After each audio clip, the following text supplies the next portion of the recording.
নমস্কার। ভক্তি বিষয় নিয়ে আগে আরও অনেকগুলি আলোচনা হয়েছে। ভক্তি প্রকারভেদে কয় ভাগে ভাগ করা হয় এবং কি কি, সেই নিয়েই আজকের আলোচনা। আসুন আলোচনাটি শুরু করা যাক। আহা, প্রেমময় ভগবানের কি কারণিক ব্যবস্থা! সন্তান স্নেহময়ী মাতার উপর শত অত্যাচার উৎপীড়ন করিলেও মাতা যেমন সন্তানকে সর্বদা মঙ্গলপথে চলিবার জন্য আশীর্বাদ করেন, তদ্রূপ মঙ্গলময় ভগবান মোহমুগ্ধ জীবকে তাহার অহেতুক প্রেম ভুলিয়া আসার বস্তুতে মত্ত হইয়া থাকিলেও সর্বদা মঙ্গলের পথে টানিয়া লইতেছেন।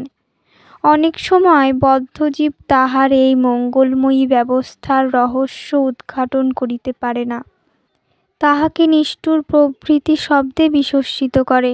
ভগবানের যে শক্তি জীবকে সর্বদা অনন্ত উন্নতির পথে, পূর্ণ মঙ্গল ও আনন্দের পথে আকর্ষণ করেন, তাহাই কৃষ্ণ। আর যদ্বারা আমরা তাহার দিকে আকৃষ্ট হই, তাহাই ভক্তি। ব্যবহারিক জীবের পুত্রাদিতে যেমন আপনা হইতে প্রীতি জন্মে, তদ্রূপ জন্মান্তরীণ সংস্কারবশে সাধুসঙ্গ সংঘটন মাত্রেই কোনো কোনো ভাগ্যবান জনের হৃদয়ে স্বাভাবিক ভক্তির সঞ্চার হইয়া থাকে। তখন ভক্ত দরিদ্রজনের অপহৃত মহামণি চিন্তনের ন্যায় কেবল ভগবানের পরিচিন্তনেই নিয়ত কালাতিপাত করেন। তদ্রূপ ভক্তের উদ্রেক মাত্রেই ভগবৎ ভক্তের ঠিক তদ্রূপ দুর্বিষহ বিরহ ব্যথা উপস্থিত হইয়া থাকে। সোজা কথায়, স্নেহময়ী মাতা পুত্র চিন্তায়, পতিব্রতা সতী পতি চিন্তায় ও কৃপণ ধনচিন্তায় যেমন সর্বদা ব্যাকুল থাকে, সর্বচিন্তা পরিত্যাগ করিয়া তদ্রূপ একমাত্র ভগবৎ চিন্তায় ব্যাকুল হওয়ার নামই ভক্তি। এই সম্বন্ধে গোপালতাপিনীতে বলা হচ্ছে, ঐহিক ও পরলৌকিক ভোগের লালসা পরিহার পূর্বক ভগবানের চিত্ত সমর্পণ করিয়া নিরন্তর তদ্ভাবে ভাবাক্রান্ত থাকাই ভক্তি। এই ভক্তি ক্রিয়াই নৈষ্কম্য ভাব বলিয়া অভিহিত হয়। সুতরাং ভক্তি স্বরূপত নির্গুণা, কিন্তু যখন প্রকৃতির গুণত্রয়কে অবলম্বন করিয়া প্রকাশিত হয়, তখন সগুণ বলিয়া অভিহিত হইয়া থাকে। আবার শ্রীমদ্ ভাগবত ভক্তি সম্বন্ধে কি বলা হচ্ছে দেখুন। পুরুষের গুণময় স্বভাব ভেদে তন্নিষ্ঠ ভক্তিরও ভেদ হয়, অর্থাৎ সত্ত্বাদি গুণের তারতম্যে যাহার যেমন স্বভাব, তাহার ভক্তিও তদানুরূপ হয়। এই গুণময়ী ভক্তি প্রধানত 3 শ্রেণীতে বিভক্ত: তামসী, রাজসী ও সাত্ত্বিকী।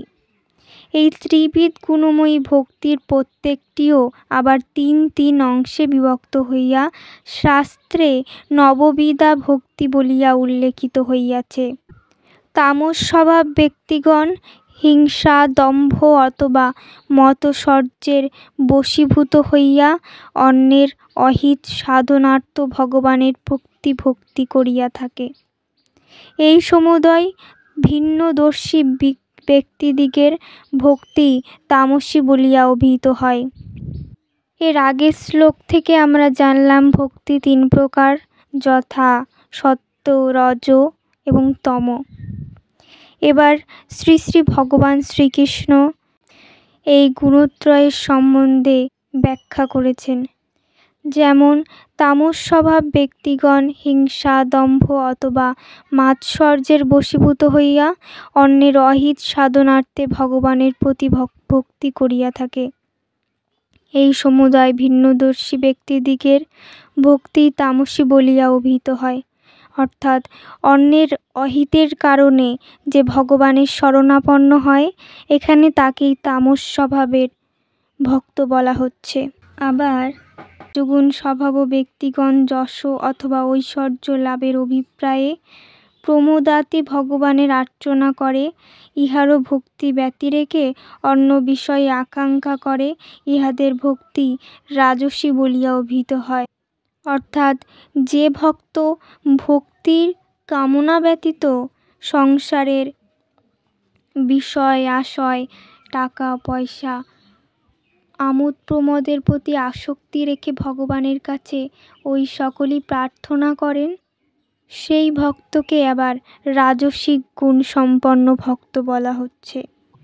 শ্রীমদ্ ভাগবত ৩য় স্কন্ধ ২৯ নং অধ্যায় এবং ১০ নং শ্লোকে বলা হচ্ছে, সত্ত্বগুণ প্রধান স্বভাব ব্যক্তিগণ স্বীয় কর্মক্ষয় মানসে ভগবানের কর্ম সমর্পণ করিয়া অথবা শাস্ত্রয় ধর্মবৎ ভগবৎ আর্চনা কর্তব্য এইরূপ মনে করিয়া স্ব স্ব বর্ণাশ্রম ধর্মানুষ্ঠানের সহিত শ্রবণ কীর্তন আদি ভক্তির অনুষ্ঠান করেন। ইহারাও ভক্তি ব্যতিরিক্ত মোক্ষ কামনা করিয়া থাকেন। এই সমুদয় ভক্তের কর্মাদি মিশ্রা ভক্তি সাত্ত্বিকী নামে অভিহিত হয়। তাহলে এতক্ষণ আমরা দেখলাম তামসী ও রাজসিক ব্যক্তিগণ কেবলমাত্র সাংসারিক দুঃখ দুর্দশা থেকে মুক্তি পাওয়ার জন্য ভগবানের শরণাগত, ঠিক সাত্ত্বিকী ভক্তগণ আবার তার উল্টো, তারা সাংসারিক চিন্তা ব্যতি রেখে ভগবানের কাছে মোক্ষ কামনার জন্য, এবং যেহেতু শাস্ত্রে বলা হয়েছে ভগবানের কাছে এই কর্তব্য কর্মগুলি করা উচিত, তাই তারা সেই কর্ম অনুষ্ঠানগুলি করে থাকেন। এই ধরনের ভক্তকে আবার সাত্ত্বিকী ভক্ত বলে অভিহিত করা হয়েছে। আপন আপন উদ্দেশ্য পূরণার্থে যে সকাম ভক্তি তাহাই সগুণা, আর অবিদ্যাবৃত্তিশূন্য চিত্তে অপহৃত মহামনির পুণ্যপ্রাপ্তির আকাঙ্ক্ষার ন্যায় পরমাত্মা সমাগমের এই ঐকান্তিক কামনা, তাহাই নির্গুণা ভক্তি। আজকের ভিডিওতে সগুণা ভক্তি সম্বন্ধে আলোচনা হলো। পরবর্তী ভিডিওতে নির্গুণা ভক্তি সম্বন্ধে আলোচনা করা হবে। ভিডিওটি ভালো লেগে থাকলে আমাদের চ্যানেলের পাশে থাকবেন। সকলে ভালো থাকবেন, সুস্থ থাকবেন। জয় শ্রীকৃষ্ণ। আজকের ভিডিওটি এই পর্যন্তই। দেখা হবে অন্য ভিডিওতে। ধন্যবাদ।